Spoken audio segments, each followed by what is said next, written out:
अरे कवनो अखिलिया बताओ तुमरी ननदो सैया मिलल न बोलावाना। अरे दलिया में नुनवा चटक कैदा भौजी, दलिया में नुनवा चटक कैदा भौजी, घर जो पारे भैया बोली है ना। अरे दलिया में नुनवा चटक कैदा भौजी, घर जो पारे भैया बोली है ना। अरे खाई के खियाई के निकल गई मनावा, खाई के खियाई के निकल गई मनावा, तबहू ना बोलैया नारी ना। अरे खाई के खियाई के निकल गई मनावा, कबहू ना बोलैया नारी ना।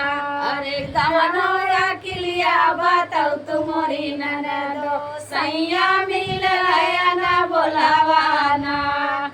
अरे सेजिया से तकिया हटावा मोरी भौजी, सेजिया से तकिया हटावा मोरी भौजी, घर जो पारे भैया बोली है ना।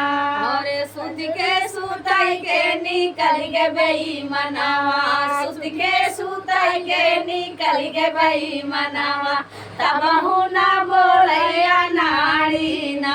अरे सुत के सुतई के निकल गई मनावा, तबहू ना बोलैया नारी ना।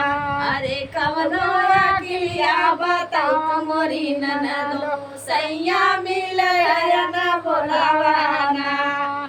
तो दोस्तों ये गाना बहुत ही वायरल आप सब किए, आप सब बहुत ज़्यादा प्यार आशीर्वाद दीजिए। आज हमारी बहनों के चैनल पे भी अपना प्यार आशीर्वाद दीजिएगा। Thank you.